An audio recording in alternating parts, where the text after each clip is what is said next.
Welcome back to the South Baltimore Now podcast. I'm Nate Carper, and I'm thrilled to be joined again by owner, editor, manager, guru of SouthBmore.com, the one and only Mr. South Baltimore himself, Kevin Lynch. What's up, Kev? Hey, what's going on? Just enjoying this iced coffee from Bodega and Vino as we record in the neighborhood in Locust Point on location. I don't know how you could be stressed out in this place. It's got a very relaxing vibe. It's a very cool vibe. I don't know, they got nice images and artwork and all kinds of goodies and snacks and grab and go grocery items. The coffee's nice and strong and delicious. So we thank Angela and Rob for letting us come in here today. It's great to have you back, Kev. As you know, I kind of went solo there for a couple episodes, but that happens every now and again. But it's good to have people on staff with skills. Today we welcome a true leader in Annapolis and a dedicated representative of our community. He's a native Baltimorean, an advocate for victims of crime, and the delegate for Maryland's 46th Legislative District, which covers much of South Baltimore. Since 2011, he's been a tireless voice for us in the General Assembly. He holds a vital position as chair of the House Judiciary Committee, playing a crucial role in shaping state laws on crime and public safety. He also serves as an assistant state's attorney in Anne Arundel County. Today, we'll dive into his life growing up here, his work in law and legislature, his priorities for the upcoming 2026 session, and the hyper-local issues affecting crime, small businesses, and neighborhood growth here in South Baltimore. Please join us in welcoming Delegate Luke Clippinger. So nice to be here. Well, thanks for being here, and sorry about the parking. When I've gone door to door a lot, when I've talked to people in this part of Locust Point in particular, they have pointed out there are a lot of people who come here and park to take the water taxi. And I haven't been dismissive, but we're trying to figure out how you resolve that. I think that was more an issue when Under Armour was fully engaged here because you had everybody parking down here. It's a little bit of a challenge, but with all the development around the harbor. So. Yeah, a lot has changed since COVID, and clearly parking patterns have gone through some waves since COVID. Yeah. Locust Point will take up at some point, but it's good to see people in the city. Yeah. So Luke, tell us about life growing up in Baltimore and what eventually brought you to the Riverside neighborhood. Growing up, I grew up in Reservoir Hill, the neighborhood between Druid Hill Park and North Avenue. My family were homesteaders. My dad bought a house for $1 on Newington Avenue in 1974. The idea of the homesteading program at the time was, we'll sell you the house for $1. We'll give you a low interest loan, which in 1974 was something like 14%. Can't see air quotes when you're doing a podcast, but okay. They received that with the idea that the house would get renovated and other houses would strengthen the neighborhood and go from there. In some parts of town, that worked, and it worked very well. My friend, Councilman Parker, his family lived in Otterbein, and they had a homesteader house. That went well, largely because they did whole blocks of the neighborhood. There were lots of people. And so it built that critical mass. We were what were called scattered site homesteaders, where we were one of 2 or 3 homesteading houses on the block with lots of other houses, some homeowners, some renters, a mix. And it never quite took off in the same way. So we faced some challenges living there. My parents lived there. I went away to college in the Midwest at a little Quaker school called Earlham, about 8 hours west of here on I-70, next to a cornfield and a soybean field. They lived there until about 2005, give or take. Dad had an injury, so it made it harder for him to get up and down the 3 stories, but they lived there for quite a while. People love saying, oh, it wasn't like this when I grew up. So now Reservoir Hill is seeing some investment. What's it like as a native of Reservoir Hill to see some economic activity and changes going on there? Well, there's all of the developments going on right along North Avenue, and I think that's David Bramble's group that's been turning that around and building new housing. There just has been more interest in the neighborhood. Part of it has been students from Maryland Institute who've moved north. I will say, and there are good people doing a lot of great work. I will say growing up, it always felt like we were the neighborhood that was just about to turn the corner, but then sometimes it turned out that maybe it wasn't a square, that it was a circle. So we were always kind of going around, but it never quite made it around the corner. I think that Reservoir Hill is taking some really positive steps, and I'm hopeful that they can continue to improve up there. And certainly David Bramble, a name you're hearing all over Baltimore these days, and I'm not sure if he's going to come up again in this podcast, but he'll certainly come up in future ones. Now, you ended up in the Riverside neighborhood here in South Baltimore, which I'm sure most of our listeners are familiar with. It obviously a really nice neighborhood in between Federal Hill and Locust Point. Tell us, how did you end up there, and what are some of your favorite aspects of day-to-day living in Riverside? I like the fact that I can get up and pretty much walk anywhere, especially on the peninsula, and get where I need to go in not just hold meetings, but engage with people. It's a wonderfully friendly, wonderfully engaged neighborhood where you've got a lot of people who wanted to live in a super walkable community. It's got a lot of the things that we would really like to see in other neighborhoods in Baltimore City with grocery stores and shops and everything else. It makes it vibrant. How long have I lived here? Maybe about 18 years in Riverside. It's been great to live in the neighborhood and great to have so many friends. I think you kind of read off the new street polls there with some of your selling of. I'm glad they spent the money on promoting the neighborhood. I don't have to think when I get asked that question anymore. I do like that we've got those place finders out there that are defining the neighborhood and giving people an idea, with no disrespect to Locust Point, no disrespect to Federal Hill and to the neighborhoods of Federal Hill. Riverside is distinct. The park, the pool, and the opportunities that we have to continue to improve the park has made that neighborhood one that people want to move to, made it very desirable. Yeah, no doubt. When I think of a couple of the places where I'm just going to run into the most people I know, Riverside Park and Latrobe Park have got to be two of the highest places in the neighborhood where you're just going to run into people because it's just such an influx of different uses and right. people enjoying South Baltimore. Now, you are an assistant state's attorney in Anne Arundel County. What is it like serving in that role, and why is that type of work something you're passionate about? I've been doing that for 18 years. When I first went to law school, I didn't think that I was going to be a prosecutor. But a friend of mine said, why don't you give this a try for 9 months, a year, and see what happens next? And now it's been 18 years later. I get to work on a range of different issues. I've got some white collar cases, one example of which is somebody who was the defendant was a caregiver for a couple elderly people and used their credit card to go to the casino repeatedly over years. Thousands and thousands of dollars were taken. So you prosecute them for theft. I have cases related to gun crime. In Anne Arundel, a chunk of the gun crime cases we get are people who bring guns to the airport. And since I have everyone's attention, please do not bring your gun to the airport. It's against the law, it's a bad idea, and we don't believe you when you tell us that you forgot it. That is a chunk of the gun cases in Anne Arundel, but there are more serious cases that we have with gun crimes too. And an assortment of other felonies, sometimes related to domestic violence. Had more domestic violence cases in the past than I've had now. To your average person, that line of work could seem like a dark world at times, where a lot of negative energy. Maybe it's something that I'm sure there's. Really? Is there any ways you do to sort of find a way to relax when you get home, or separate yourself from the criminal world and sort of get back to a more relaxing mindset after working in a position like that? I enjoy walking to Fort McHenry. Sometimes I find that very helpful to blow off some steam. I have a range of other things that I'm interested in. Getting out and going to parks. I got to go with my partner Patrick to Zion National Park after session this year in Yosemite. And that was maybe a once in a lifetime kind of experience. That was incredible. I really like our parks. It's killing me that Fort McHenry's closed right now. But things like that where I'm able to get outside and put some of that stuff aside is really important. People say I have a wry sense of humor too, but I don't believe that. So you've been representing the 46th district here in Maryland since 2011. Tell us about your decision to run for that position, and how did the initial campaign go? I had been a prosecutor for 3 or 4 years as I was thinking about getting into this. I had been involved in politics, and I worked for a member of Congress in Southern Indiana.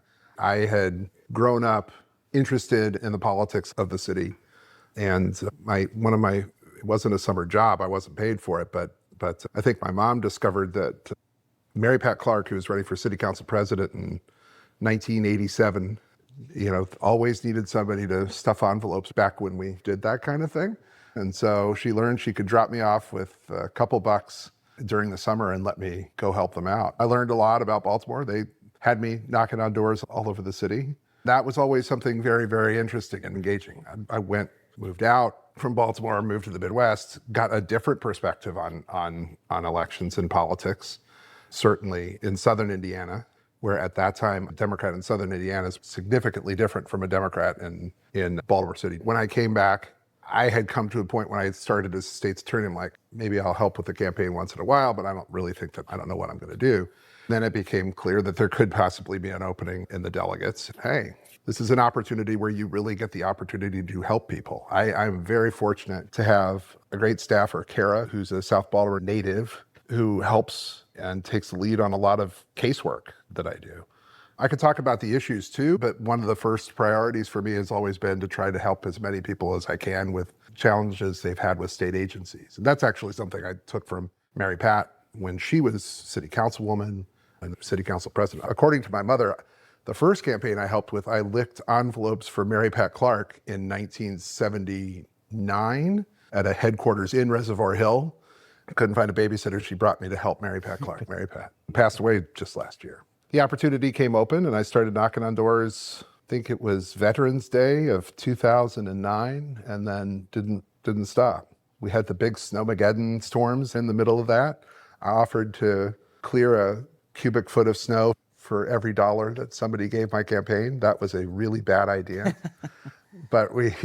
The wallet was stronger than the back at that point? Yeah, back struggled a little bit after that storm a little. It was a pretty bad idea. But it's okay, I'll take responsibility for it. But that's kind of it. It's helping people, but it's also addressing the issues that people that are challenging for people, and whether it's issues related to public safety, to juvenile justice, to development, to transportation or anything else. Those have all been issues that I've been very interested in and been able to have some impact in the legislature, and proud to have done that. And it's a district with a lot going on, and encompasses a lot of South and Southeast Baltimore. So really, when you think about that, you think about the port and those industries. You think about the main streets of Canton and Fells Point and Federal Hill and Locust Point. You got the Inner Harbor. You've got more working class neighborhoods. You've got some of the wealthier neighborhoods in the city. So just talk about balancing the different types of people and the different interests in this district. It has the wealthiest census tract and the poorest, and they're less than a mile from each other. Wow. Look, the challenges, start from Curtis Bay. I mean, Curtis Bay and the challenges at the coal terminal, the impact of the coal terminal has been something. The coal terminal has impacted life in that part of the world for a long, long time.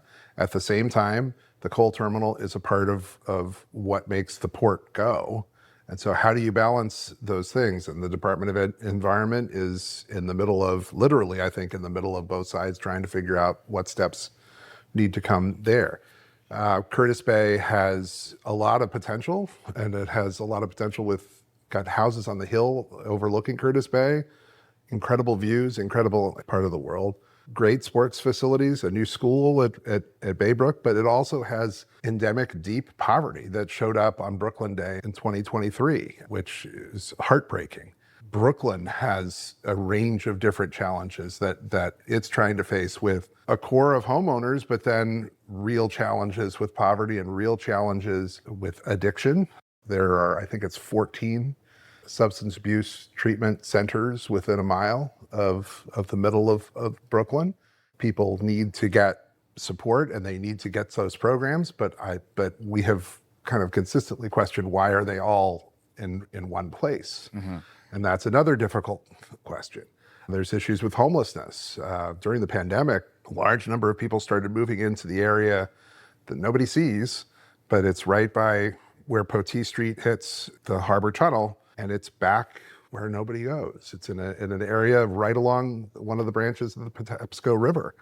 And there are hundreds of people living back there, and there still are hundreds of people living back there. You have great things that are happening in some of those neighborhoods. You go up to Cherry Hill, and you see the new schools that have been built there that has resulted in higher attendance rates and more engagement in communities. And they're very proud of the schools that are there and have a great core of people who are pushing to keep those schools going. Lakeland has good things going for it with some of the improvements that have been made to that school. But these are the neighborhoods immediately to our south that we don't talk about a whole lot in this neighborhood. And so some of the challenge, I think that, and I'll say Brooklyn and Curtis Bay feel like they have been left out of the city and have felt that way for a long time. I'll admit, I don't know if anybody could engage enough, but that's part of having a team of people is we all make that effort. One of the good things going on in Brooklyn right now is next to one of the most tragic things. We had the brand new playground that was burned down next to Marie Fairing School. Was built with the help of Kaboom. They do a lot of those playgrounds all the way across, mostly in neighborhoods in need. It's burned down, so we're gonna have to try and go back and rebuild that. But at the same time, Marie Fairing, which was bursting at the seams with kids, is expanding into an adjacent building. And they've been able to do that renovation in part because of work that the team did and that now Comptroller Learman to help build out that school. And they're not the only neighborhoods that have challenges. They're not they're the challenges in Pigtown. O'Donnell Heights has got another set of houses that they've broken ground for. There are other neighborhoods that have those added challenges, and it's not to minimize all of them, but to your point, with a long answer, how do you balance them? You try to engage as much as you can in those places, particularly in the places that sometimes aren't seen.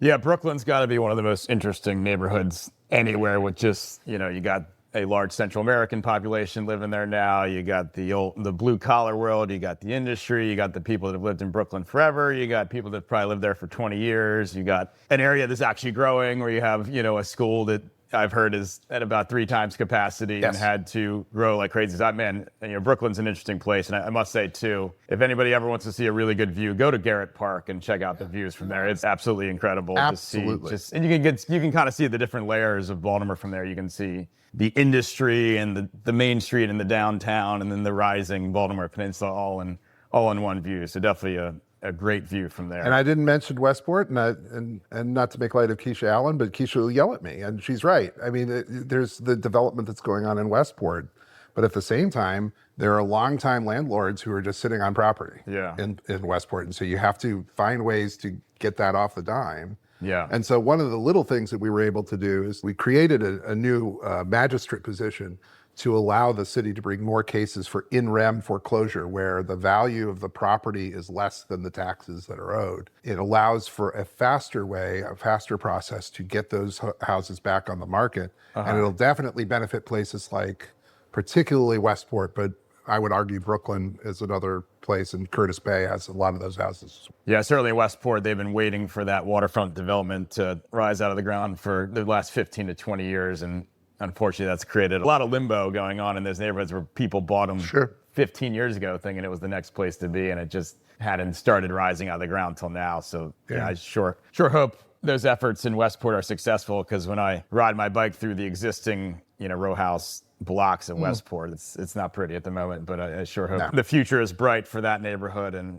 But obviously the one Westport neighborhood is finally becoming a reality. Yeah, it needs a strategy, and there's a CDC over there, but I think that is probably the next step for housing for us, for everybody, is to look at that broader strategy, and for the CDC that's there to look at the broader strategy. Here is development that's coming in. How can you spur development to spread into the neighborhood and to get some of these long-time properties that have just been landlord-held properties that they haven't done anything with it? Yeah. How do you address that issue? And while we're in that corner of the city, obviously an issue that's affected everybody in the Baltimore metropolitan area is the collapse of the Key Bridge. Obviously, that started out as a very tragic situation, and now just day-to-day life, I think it's impacted the way we go places. I know with my family particularly, we've stopped doing things in many ways south of the city because getting back into the city is just so much traffic now. So what is the status of the rebuild of the Key Bridge? And I guess give us as many updates as you can on that, because I know a lot of people want to see that key connection come back as soon as possible. It's a vital connection that has resulted in major traffic issues along the Fort McHenry and the harbor tunnels. And I experienced this in my day job. Again, I'm a state's attorney, so I'm driving back and forth to Annapolis and getting back to town and trying to make the turn off 295 to 95, which used to be super easy, is now anything but. I'll just say, from before I get to the bridge, some of the things that I've talked to the Department of Transportation about, the Maryland Department of Transportation, and I know they're working with City DOT, I think they may need to go back as these traffic patterns continue to evolve, as people are still trying to figure out how to get from A to B. They did a good job that you might not have noticed in some places, but a good job trying to make little investments to make traffic easier. The signs over the Hanover Street Bridge that tell you which lane you can use, and which they changed some of those, they fixed some of those, I think, along the way, to allow that to work a little bit better. One of the challenges, I think, is going to be synchronizing lights in between. I don't know if be able to do it from the Beltway all the way to 95, but that may be another way to help move traffic along. It's a challenge in Canton. That's City DOT, where the backups on O'Donnell and Boston Street, mostly with people leaving the city, they've always kind of been there because people were avoiding the tunnel, but at the same time now they're accentuated because now people are also jammed trying to get around the harbor a different way. As far as the bridge itself, the state has got its piece of the puzzle and did work on the engineering part of it, and they're tearing down the approaches on both sides now. The critical piece is to get through the remainder of the engineering and to, my understanding is, start to do some land acquisition. They need to do some on either side because the bridge is going to be taller than what it was before, so you need a little bit more room. I don't think that that's going to be that big of a problem, but they still need to go through that process. And I've learned to maybe stop predicting exactly when this thing is going to open up, but I'm hopeful by 29, but maybe sooner. But it requires funding. It's going to require support from the federal government. And it's too important for the regional economy. It's too important, I would argue, for the national economy, because the people that are using that bridge are truck drivers who are, in a large measure, lots and lots of trucks who are delivering things up and down the eastern seaboard. And so we need this work to continue and to get done as fast as we can. Yeah, there's no doubt. I'm sure everybody has their own stories about how the Key Bridge has impacted their life. And certainly you think about the businesses in Pasadena and Sparrows Point and how some of them have closed because there's just no way to easily get to those anymore. But yeah, we're all... Some of them are moving on one side of the harbor. So it's kind of reorganized some of these businesses as they're people who commonly use them, or they're just trying to get closer to where they need to be on both sides. And so that is an interesting sidelight. So the Maryland General Assembly always convenes in early January. So second Wednesday in January. There you go. Not that we're keeping track. Any issues, any topics you're super passionate about going into the 2026 session? Well, and as the chair of judiciary, the committee gets to deal with a lot of very challenging issues: criminal law, family law, juvenile law, and civil law. And there are a lot of really difficult issues that come up before us every year, and I'll touch on a few of them. And then there are issues before the legislature as a whole. I'll talk about that too. But one of the issues that I've focused on last year a great deal is not an issue that people talk about a whole lot, but it has a big impact on our entire criminal justice system. And that is people who have mental health issues who are arrested and brought into the criminal justice system, and how we get them treatment and how we get them the services that they need so that they're not necessarily coming back into the criminal justice system. Right now, there are 217 people, I think, as of Friday, statewide. Doesn't sound like a big number, but they are people who have been found not competent to stand trial. I'm oversimplifying this for all of my lawyers out there. Please don't jump down my throat. They don't understand the system that's in front of them. They may not be able to. They may suffer from a mental illness that's so significant that they can't truly comprehend. But they need mental health treatment. About 216 people who are sitting in local detention centers waiting for trial. And they're waiting because they've been found not competent for services from the Maryland Department of Health, who can provide those services, bring them to a level of competency or not. They can address those issues that they can address. There's no room at the Department of Health. There are no beds at the Department of Health to fill those spots. And they have struggled with trying to find ways to not necessarily move people through faster, but get people into the services that they need. The thing about the 216 is my committee took a look at it last year and went through and looked at all the cases what they were being held for. And just short of half of the time, they were people who were being held for a 90-day offense, for trespassing usually, but for a lower level misdemeanor, they're just being held. So by the time the bed became available, they've done their 90 days of the maximum sentence and out they go again, except they've received no treatment, no help, no nothing. So they've decompensated, but we're sending them actually out into the world worse than the way that they came in, if that's possible in some cases. The judiciary, the judges themselves, the state's attorneys and public defenders who normally fight on everything, they're kind of moving in the same direction.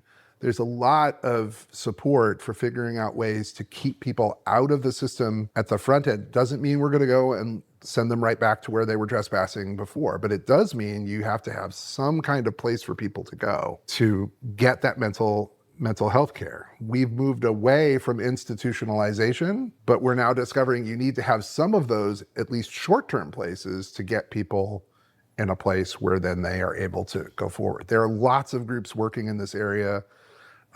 ranging from Baltimore Health, other organizations that have tried to build what's called a care traffic control center, where here is John Doe who is having an episode. Is there a way that we can provide police officers more information about this person is supposed to be receiving this treatment? If you're going to arrest them, take them here before you take them to central booking. Don't take them to central booking, take them here if you can. Sometimes of that 216, they are accused of committing violent crimes, and that's something different. If we can get the nonviolent crimes and get them the actual treatment that they need, that's important. That's not something that a lot of people are talking about, but it's something that is important because these people cost a lot of money. It's not just a money thing, but without question, they cost a lot of money having them in local detention centers, and if you can't get them the treatment they need, it's not only expensive, but completely unhelpful. We set up a commission, and now in juvenile law, we set up a commission in 2024 that is looking closely at juvenile laws and may make some recommendations prior to this next session or in 2026 to take a look at the existing system. But we are also looking at some really troubling information that came out in the most recent audit from a juvenile justice monitor that said there was at least one facility, and I believe there's more than one facility, where employees are calling out sick because they have been the victims of violence inside the facilities and don't feel like they have anything that they can do to remedy that. The new secretary, who I'm talking with a fair amount, Betsy Tolentino, is wrapping her arms around some of the real challenges that are happening in those facilities. And I'm hopeful that the commission will start to look at the services that DJS needs to be providing and providing well. And then there are the other issues that surround intake and kids who commit crimes and then go back out and commit crimes again, and a lack of focus on that. There have been some examples recently where I think DJS has done better in saying, okay, this person is coming back again and again and again. We're going to have to detain in some of these cases as opposed to put people on electronic home monitoring. That requires judges to go along with that too.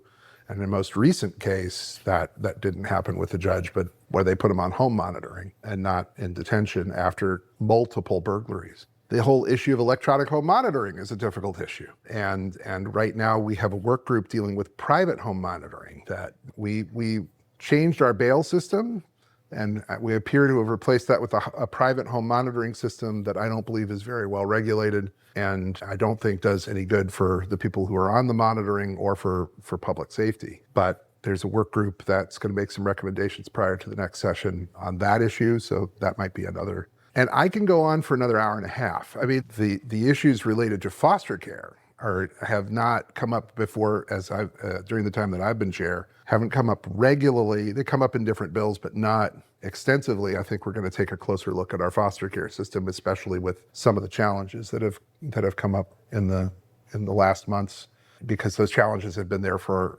I believe, a long time, and we just haven't addressed them well. Well, it's good to have people in the General Assembly that have a vast knowledge of the legal system, because it certainly sounds very complicated, but sounds like it'll be a busy session for sure. Now, we talked a lot about the industrial uses in South Baltimore and those neighborhoods, but really your district has seen an explosion of growth when you're talking about all the development in the Federal Hill area. Now we have the Baltimore Peninsula, really that Canton Crossing, Brewers Hill area of Southeast Baltimore has just new buildings every year. So what can be done and what has to be done to handle all this growth in South Baltimore and Southeast Baltimore?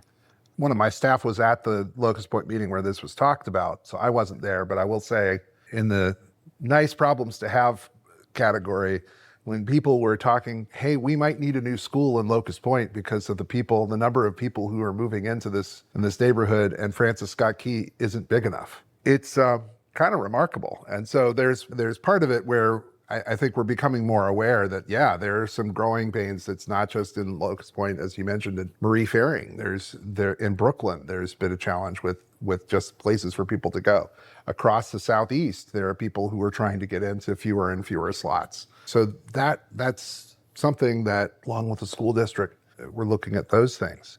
Some of the issues that we have to deal with are related to transportation without question, because we have the same roads that were there 15 and 20 years ago. We have the added challenge of the bridge being down, but you have the same infrastructure in place, and how do you address those kind of issues to get people where they need to go? There's a further issue. If you look downtown, the downtown core is in my district. that is experiencing, while there's been dramatic growth, particularly in Harbor East and along the water and near closer to Fells Point and other places, there's the sale of, I think it's in the 300 block East Lombard Street, a building that 10 years ago went for $31 million. They put $10 or $15 million of development into it, and then it got sold for $6 million.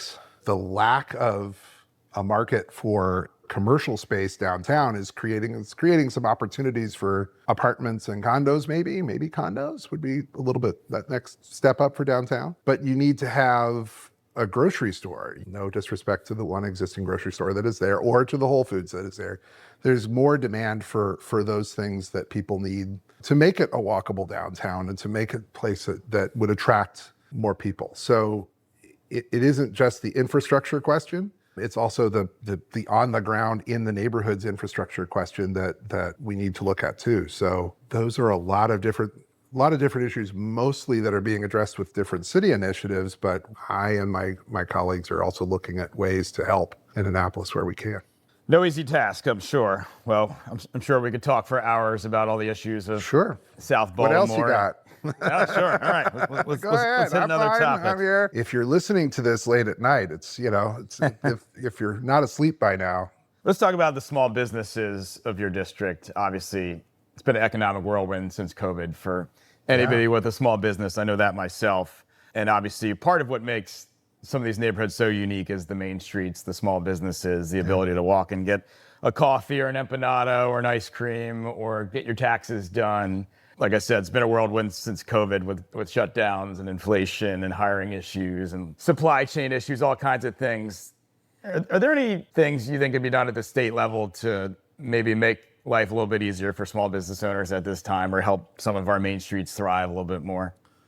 I'm all ears. I think we want to think of ways to help. I'll go back to the downtown argument. We've got a lot of people who are living downtown. More people, it's the fastest growing precinct in my district. Lots and lots of people who are living there, but there hasn't been that requisite, that parallel growth in services and businesses in those areas. And whether it's because you need help with renovation, whether it's because they need help renting places or other small business assistance. The Department of Commerce already has some programs to help with that, but I think it's getting people to kind of make that leap to get into the marketplace. And I think there's always more that we can do to support small business. And again, the Department of Commerce is doing some of those things, but we have challenges on main streets too. And you have vacant storefronts looking at Federal Hill and the basic businesses that aren't there, and how do you replace those? That's a challenge that we've had for some time, and I think we're going to continue to have it, but I think it's going to be by getting people the resources that they need to be willing to make that leap. Yeah, and I'm sure some will tell you certain sectors of business are thriving too much in some of those areas. And well, let me go to another issue that certainly for the last 15 years that we've talked about a lot in different ways, but an issue of alcohol and issues related to alcohol, how it relates to Federal Hill and how it relates to quality of life. We have a licensing system. I think that we're approaching a time when we're going to need to take a look at how we license beer, wine, and liquor establishments. But we have in this district the largest number of liquor licenses of any legislative district anywhere in the state. There just are tons. And it's historical. It's because it's what these neighborhoods were. There was a corner bar, and those licenses have continued, and more licenses have come in. But what we have now, because of the continuing development and trying to meet the demand for, in some cases, still more licenses, we've got a patchwork of rules across even this legislative district, much less across the city, that have a disparate impact. And one of the things that I think we might want to look at in the future is one of those restrictions is First Precinct of the 23rd Ward, which goes from Ford Avenue to Henrietta and from Hanover to Light. And it covers the core of the Cross Street Market area. You're not allowed to bring a license from outside of that area into that area. I think it has stifled some growth of business, particularly restaurants, over time in that area as the value of those licenses to transfer them has become so high. It's made it very hard for people who want to be a restaurant to survive, and it has kind of pushed people towards the sale of more alcohol so that they can meet the costs of those liquor licenses. So we have the people who are already there who have paid to transfer those liquor licenses. We are seeing some other restaurants go away or struggle because of that issue. And so do we want to have a conversation? It's a conversation, what it could look like if we went a different way. I don't know what the different way is. And the moment that I start touching this 100 megawatt shock comes and hits me in the arm, and it's a difficult issue. But we're reaching a point where I think we've got to have that issue, because the more restaurants you have in that neighborhood, the easier it is for families to engage in that neighborhood. Some of the other businesses start to grow in that neighborhood, and you get more of a, not to say we're going to shut down all the bars, but you'd have a better balance of bars and restaurants and other businesses. I think that should be the goal in our Main Street areas all the way across the district and all the way across the city. Yeah, if I were to sum up the complaints I get about Federal Hill, it'd be some combination of too many smoke shops, too many late night bars, too many nail salons. Those seem to be the three industries that seem to be thriving down there, and I certainly don't wish, downfall of any person's business, but it seems like we're getting a ton of those things and less of your boutiques, less of your small grocers, less of your cafes. Delegate Rosenberg is seeing something similar in the 41st district, and he's raised an issue specifically on the smoke shops. I think we're starting to see those manifest in different ways, and I think that we might look at ways that the Alcohol, Tobacco, and Cannabis Commission can ensure that they are abiding by the laws that are already on the books for the sale of any kind of licensed substance, including cannabis. That I think if people are selling cannabis under the table, there are restrictions that we kept on the books that say that possession with intent to distribute cannabis is illegal. Those should be prosecuted. Yeah, I'm sure it's a Pandora's box, but it seems like there's a lot of cannabis adjacent products or light on the cannabis products that seem to be keeping a lot of these shops thriving. And I'm sure that's a $1 million conversation. But it seems like there's a lot of blurred lines, or at least blurred enforcement in some of those industries. But as I was walking around, 6 or 7 of those stores have popped up in Fells Point. A bunch of them have shown up in Fells Point and Federal Hill. I think that's getting our attention to, okay, do we need to expand regulation to these stores as well? If somebody wanted to get involved in the work the Team 46 is doing, or your campaign specifically, or anything really you're involved in this district, how could they go about doing that? Well, I'm certainly, I meet with people all the time. Happy to talk with people about different ideas that they have, and you can reach out to my office at luke.clippinger at house.maryland.gov, and reach out that way. You can reach out to me at 410-989-3876. And I'm happy to set up time to talk about the campaign, talk about anything with regard to the General Assembly as well. Always happy to do that. If there are kids who are interested in maybe being a page, there are page positions that open up every year in the legislature. And sometimes we get people from the 46th district who participate in that program. That's fantastic for kids. And for college students, there are internships that my office offers, and are a different way to get a different view on the legislature during the time that we're in session. And many, many other ways to get engaged. Again, 410-989-3876. Well, thanks a lot for joining us. And next time Luke's walking down Ford Avenue, make sure you guys say hello. Thanks very much. Thank you, Luke. Really appreciate you being here. Thanks for tuning in and hanging out with us. Don't forget to hit that subscribe button, give us a review, and sign up for all the local news at southbmore.com.